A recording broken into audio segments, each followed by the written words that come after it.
예, CBS 라디오 박정희 한판승부 이 부분을 넣었습니다. 다다음 주면 이제 설입니다. 27일이 임시 공휴일이 되면서 이번 연휴는 굉장히 또 길어진 상황이기도 한데 사실은 연말연시하면 희망찬 그런 느낌이 드는 게 보통 관례적인 상황이었습니다만 대한민국의 또 정치 상황이 또 이렇게 우리의 마음을 그렇게 가볍게 하지는 않았던 것이 현실이기도 했습니다. 그래서 오늘 이 시간에는 조금 따뜻하게 우리의 마음을 보듬어보는 그런 시간을 준비했습니다.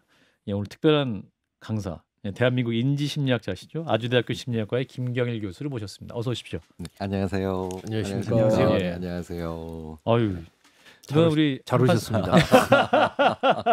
많이 바쁘셨죠?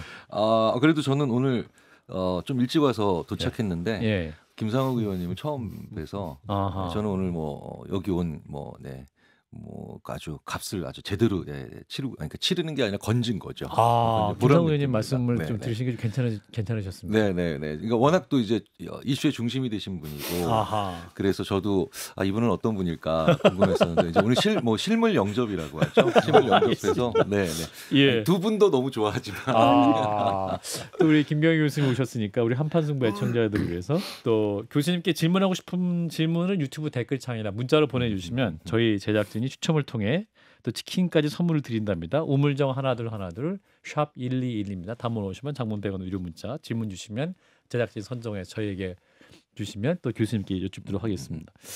자, 일단 그 새해 그 대한민국의 스트레스 지수가 좀 기존과 좀 많이 다르지 않을까 싶은데 전문가 입장에서 요즘 우리 한국 사회분이 어떻게 보고 계십니까?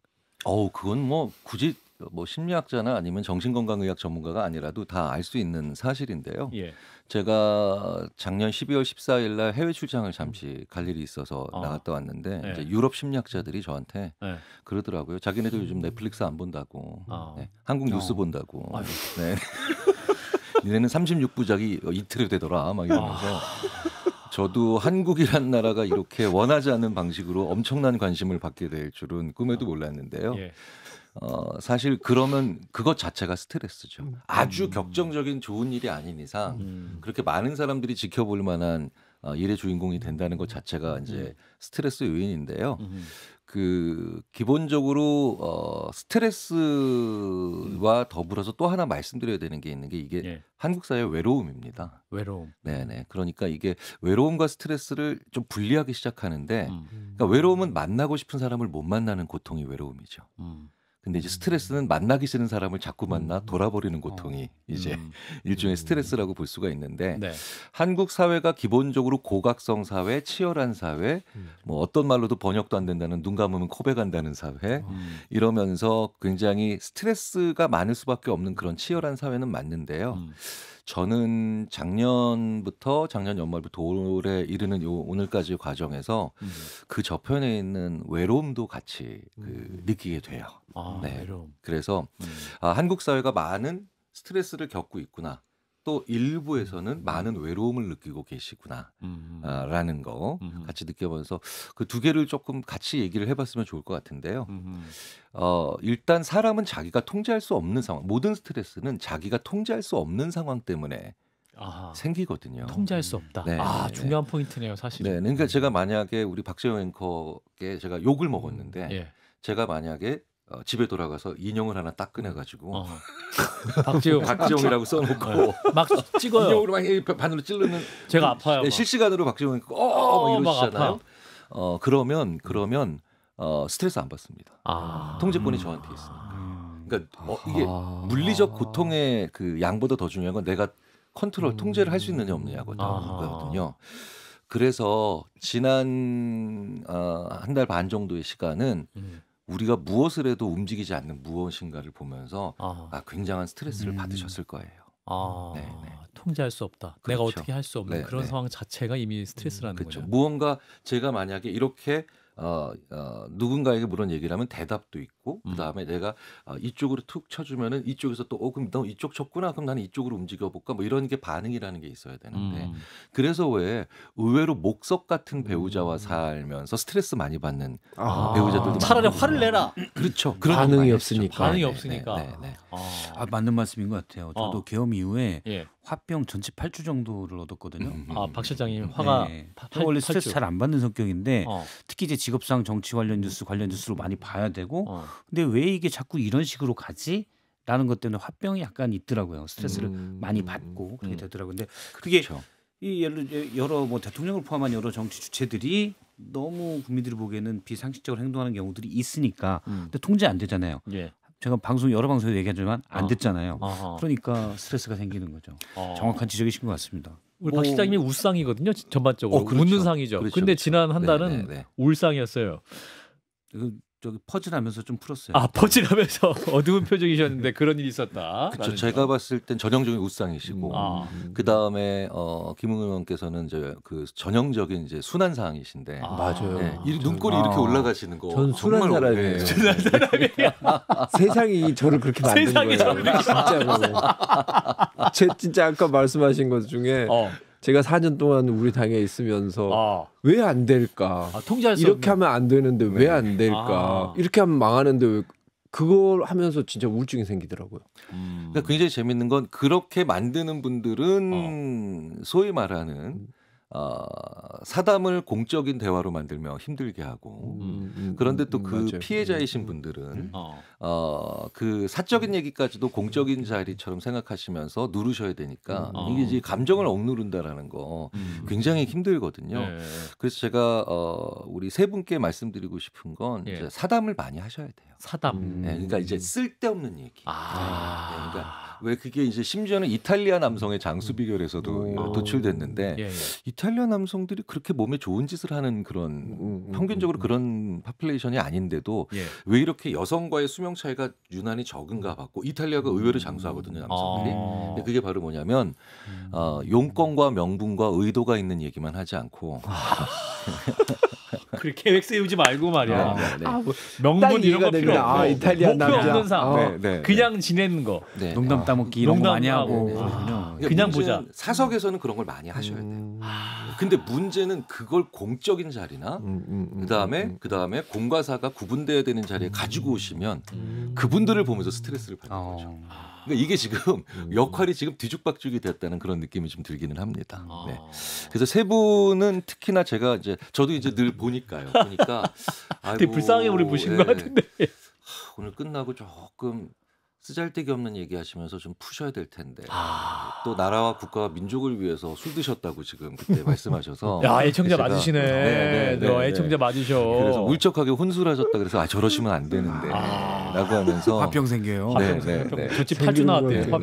네. 아니 전 이상하게 요즘 이거 보면서 이제 제가 가장 중요하다고 생각하기 때문에 형사소송법상의 뭐 적법 절차 이런 거 자체가 너무 무시당하는 것 같고 또 지금 수사가 물론 잘못한 건 맞지만은 너무 좀 잔악해 보여요. 왜냐하면 뭐 조지호 총장 같으신 분은 몸이 되게 안 좋아요. 몸이 매우 안 좋은 사람인데 검찰에서 꼭 저 암투병 중이시죠. 구속을 해서 네. 기소를 했어야 됐나. 근데 그걸 보고 있으면서 어제부터 계속 그게 그 기분이 나쁘더라고. 내가 왜 뭔가 찝찝하고 기분 나쁜 게 뭐지라고 생각하니까 그거더라고요. 그게 제일 기분 나쁜 거예요. 좀 안 그랬으면 좋겠고. 사실 심리학적으로도 그래서 좀 지켜보게 되는 게 원래 이제 심리학자들끼리 많이 하는 얘기가 욕심 위에 얹어진 불안이 궤변을 낳고 불안 위에 얹어진 적으세요. 예. 불안 위에 얹어진 욕심이 과격함을 낳거든요. 그러니까 원래 욕심이 많은 사람이 불안해지면 이상한 소리를 많이 합니다. 그런데 불안했던 사람이 뭔가 욕구가 생기잖아요. 그럼 굉장히 강렬해져요. 과격해지고. 그러니까 사실 우리가 이런 패러다임으로 이런 경우를 좀 볼 수가 있거든요. 그런데 요는 분명한 건 그 과격함은 물리적으로 조절이 가능합니다. 근데 궤변과 그다음에 이런 얘기들은 조절하기 어렵거든요. 그래서 조금 제가 조금 이제 당부드리고 싶은 거는 분명하고 명확하고 단호한 내용이지만 조금만 어조만 부드럽게 해주시면 좋을 것 같다. 어조만. 이런 생각을 합니다. 이게 우리가 분명하고 단호한 말투는 내용은 분명하고 단호한 어조로 얘기하려고 하거든요. 근데 안 그러면 더 세져요. 근데 되게 또 카리스마 있어야 된다. 이런 강박이 있잖아요. 멋있어 보여야 된다. 근데 기본적으로 스릴러 영화에서요. 스릴러 대부분 진짜 무서운 주인공들은 네. 무지무시하게 무시무시한 내용을 부드럽게 얘기하거든요. 네. 소리 지르지 않는다. 네. 그러니까 제가 이제 오늘 우리의 스트레스 관리법도 좀 말씀을 드리는 과정에 있지만 예. 조금 우리를 스트레스 받게 하지 않게 해주시려면 내용은 단호하고 분명한 어조로 하셔도 되는데요. 어조만 좀 부드럽게 해주시면 그러면 좀 덜 힘듭니다. 나도. 네. 받아들이는 사람도 덜 힘들어요. 근데 이제 내용은 비장해지죠 오히려. 네. 그래서 너무 그러니까 그 내용과 그 다음에 그 목적과 목표를 너무 어조와 일치시키지 않는 좀 그런 좀 참신한 정치인이 좀 나오시면 어떨까 싶은데 제가 그래서 방금 전에 이제 나가신 분이 좀 그런 게 가능한 보여서 분인 것 같다. 네네. 그러니까 내용은 아주 분명하고 그 다음에 단호하거든요. 근데 그 내용을 거칠게 얘기하지 않으시고 부드럽게 얘기하시는 분이라서 이런 정치인들이 좀 많아지시면 좋지 않을까 인물 났다 그랬잖아. 아까 방송 끝나고 인물이 났어라고 또 우리 김우겸이 말씀하셨는데 괜찮다. 전문가 보시기에도 문제가 아닙니다. 그러니까. 우리 정치의 품격인데 왜냐하면 아까 말씀하셨듯이 작년 연말에 조금 이제 하도 이제 나라가 이제 정신이 없으니까 이런 방송이나 아니면 뭐 이런 것에서 출연 섭외가 거의 없지 않았습니까?라고 한번 슬쩍 물어보시길래 제가 사전에 네, 그건 맞습니다. 근데 기업에서 그렇게 많이 물어보시는 건 처음 봤습니다. 그러니까 기업에서 그렇게 많이 기업에서 정치 얘기 거의 안 하거든요.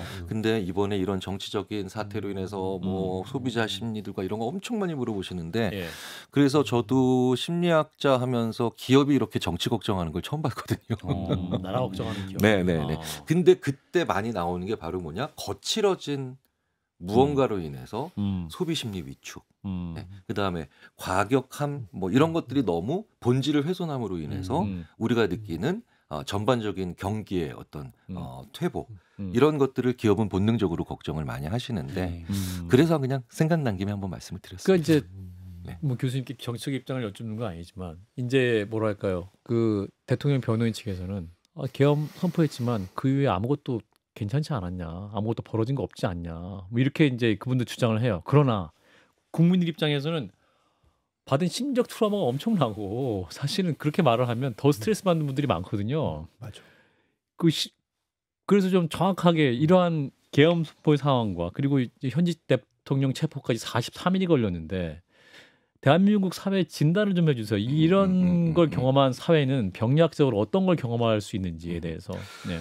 꽤 많은 그 심리학자들뿐만 아니라 이제 왜 정신건강의학 전문의 분들, 우리가 이제 이른바 얘기하는 정신과 선생님들까지 많이 얘기를 해보면 사실 과거에는 트라우마를 정말 나랑 같이 운전을 하고 가던 동승자의 사망, 사고로 인한 아니면 그런 국가적인 재난, 막 이런 것들만 좀 아주 명확함을 넘어서 끔찍하고 아니면 이런 사건들만 트라우마의 범주에 예전에 넣었던 그런 경향이 있습니다. 그런데 사실 좀 더 본질적으로 보면 일상이 무너진다라고 하는 모든 예견되는 충격들이 트라우마에 들어가거든요. 그러니까 컨트롤할 수 없는 나의 일상. 그러니까 내가 같이 운전을 하고 가다가 아직 내 동승자가 사망한 사고가 났다면 그걸로 인해서 내 일상도 무너지는 거잖아요. 그러니까 먼저 떠나신 안타까운 희생자들을 애도하면서도 우리는 왜 그런 걸로 트라우마적 경험을 가지게 되냐면 일상이 멈추고 무너질 것이다. 근데 일상에서 우리가 뭘 하냐면요. 기본적으로 말하고 모이고 그리고 뭐 좀 시간 나면 남 뒷담화도 좀 하고 그렇죠. 그리고 또 일종의 자유롭게 그냥 이렇게 활보하고 이러잖아요. 그러니까 작년 12월 3일은 분명히 트라우마가 맞죠. 왜 그걸 하지 말라고 하고 그걸 이제 끊어내고 금지되는 상황으로 우리를 느끼게 만드니까요. 그래서 굉장히 많은 분들이 그때 소위 말해서 큰 충격을 받았거든요. 그건 대부분의 연구자들이 트라우마적 사건으로 갈 거라고 하는. 그러니까 그때 그 가슴 철렁했던 느낌. 근데 문제는 그 철렁했던 사건이 그런데 40일 넘게 결말이 안 나고 있다. 그렇죠. 그럼 그 잔상을 계속 가지고 가거든요. 그러면 한 사회에서 이게 왜 제가 걱정을 하고 있는 거냐면 대부분의 사회에서 큰 트라우마적인 사건을 경험을 해도 이게 어느 정도 마무리가 되고 나아지고 있고 조치가 이루어지고 있구나라는 느낌이 들면 대략 한 70% 정도의 회복 탄력성이 좋은 분들은 이제 아주 괜찮아집니다. 그러니까 완전히 괜찮아지는 않더라도 이제 정상 상태를 향해 가기 시작하죠. 예. 그런데 문제는 그 70%조차도 이게 전혀 나아지고 있지 않다, 해결되고 있지 않다, 진전이 되고 있지 않다는 느낌을 가지면 그 철렁했던 느낌을 계속 가지고 그 기간이 가는 거예요. 막 체한 느낌 그대로. 네. 그렇게 되면 이제 그게 언젠가는 상처는 아물겠죠. 근데 흉터는 오래 갑니다. 네. 그러니까 이런 사건들이나 이런 일들이 벌어졌을 때 예. 그렇기 때문에 뭔가 해결되고 있다는 느낌, 그다음에 나아지고 있다는 느낌을 지켜보고 있는 수많은 사람들, 사실 그분들이 국민들이잖아요. 예. 저도 포함하고 제 앞에 계신 세 분도 다 포함되는데 그런 느낌을 만들어줄 수 있는 건 굉장히 중요한 거고요. 그런 면으로 봤을 때는 저는 일련의 사태, 게다가 우리는 또 굉장히 큰 참사를 또 한번 같이 겪었잖아요. 맞아요. 네. 항공 참사도 있었고. 트라우마로 보는 게 맞을 것 같습니다. 그럼 어떻게 해야 될까? 정치로 받은 상처는 정치로 풀 수 있습니까? 아니면 사회적 기제를 어떻게 그 치유법이 뭐가 있을까요? 사실 그런데 그런 트라우마적 사건을 벗어나고 그다음에 이겨내고 잘 치유하는 방법이요. 사실 제일 큰 문제는 한 방법으로 만병통치가 될 거다라고 하는 생각이 제일 큰 문제입니다. 네. 어떤 분은 명상을 통해서 빠져나오는 경우도 있고요. 잘 치유하는 분들. 그런데 어떤 분들은 오히려 그게 아니라 운동 혹은 어떤 분들은 의미 있는 이타적 행동 심지어 어떤 분들은요. 태핑이라고 하는 자기를 두드리는 가벼운 행동을 계속하면서 진정되는 분들도 계세요. 수고 많았어. 네. 이렇게 스스로 쓰다듬어 주기도 하고. 그렇죠.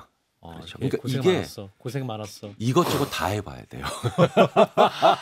나올 때까지 뭐가 될지 모르니까.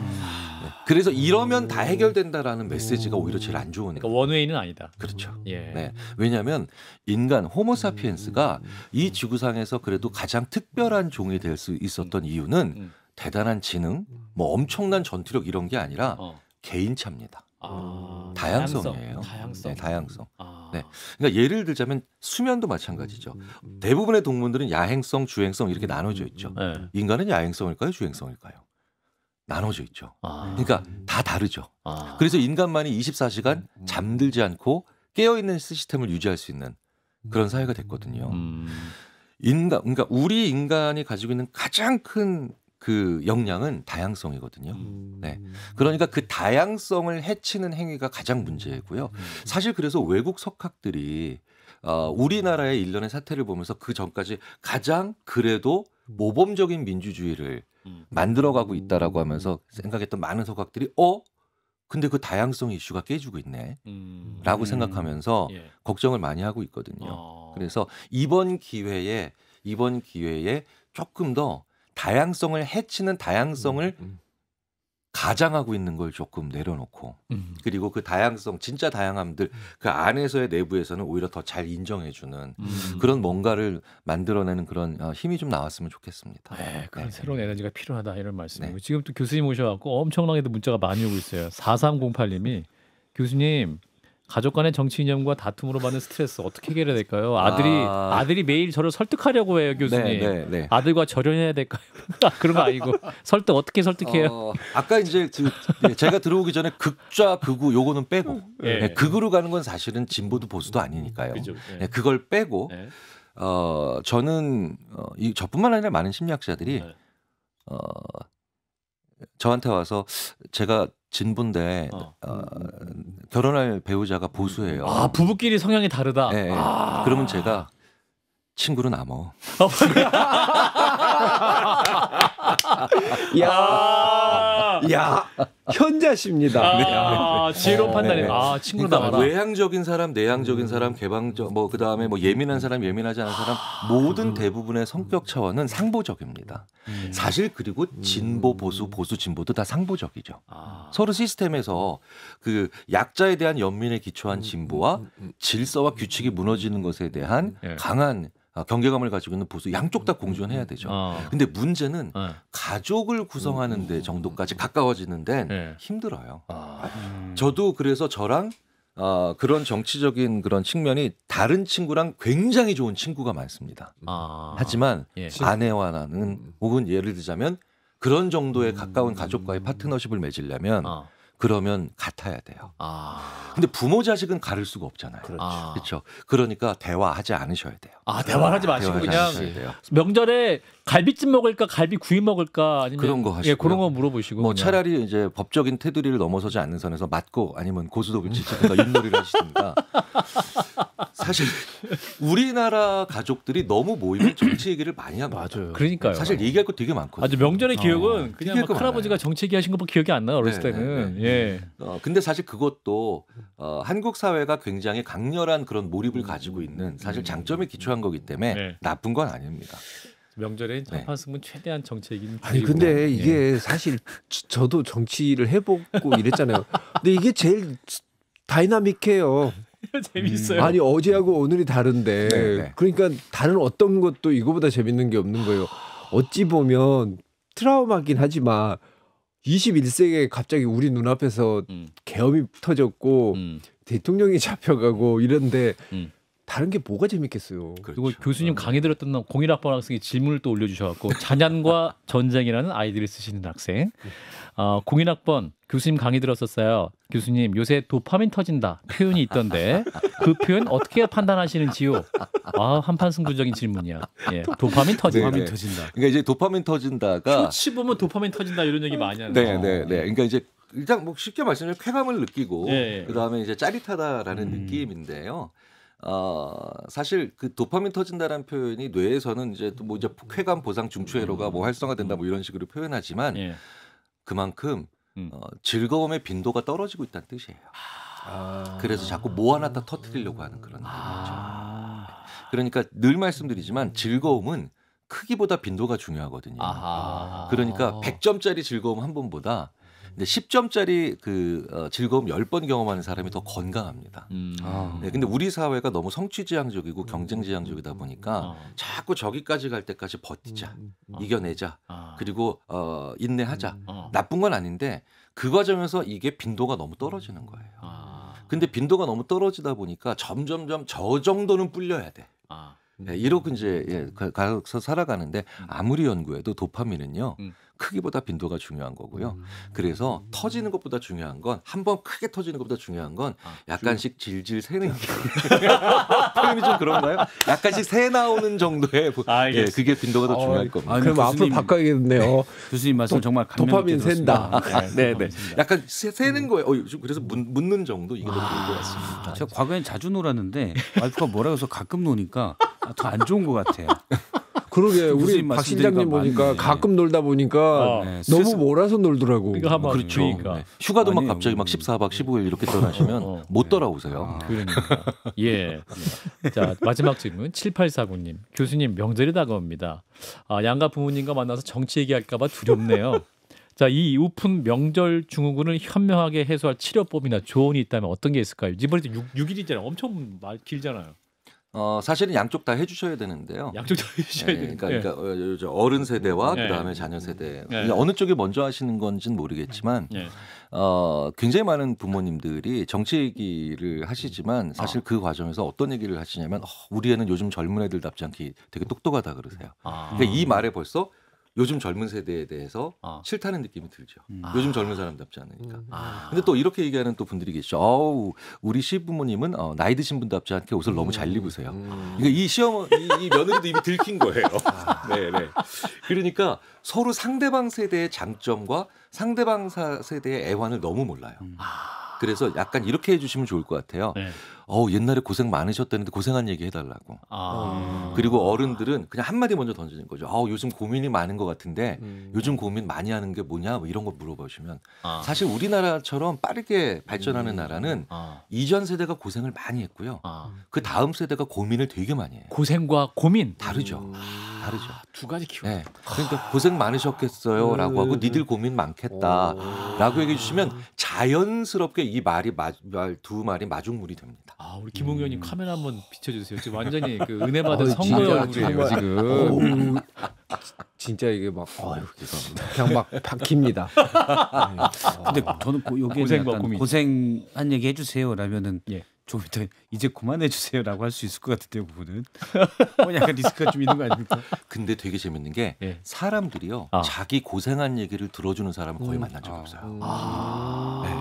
그래서 굉장히 많은 남성들이 예. 누구와 결혼하는가 저희들이 봤더니 이거 샤비 심리학에서 한번 연구한 분도 계신데 자기 군대 얘기 잘 들어주는 여성이라고. 그 맞네요. 네네. 예, 좋습니다. 우리 박찬세 실장님 앞으로 더 많이 노시고요. 잘 노시고. 자, 또 우리 김경인 교수님 모시고 뭔가 힐링하는 그런 시간이었고 명절에도 뭔가 귀한 단어 2개를 얻은 것 같아요. 자, 아주대 심리학과의 김경일 교수였습니다. 고맙습니다. 감사합니다. 감사합니다. 네.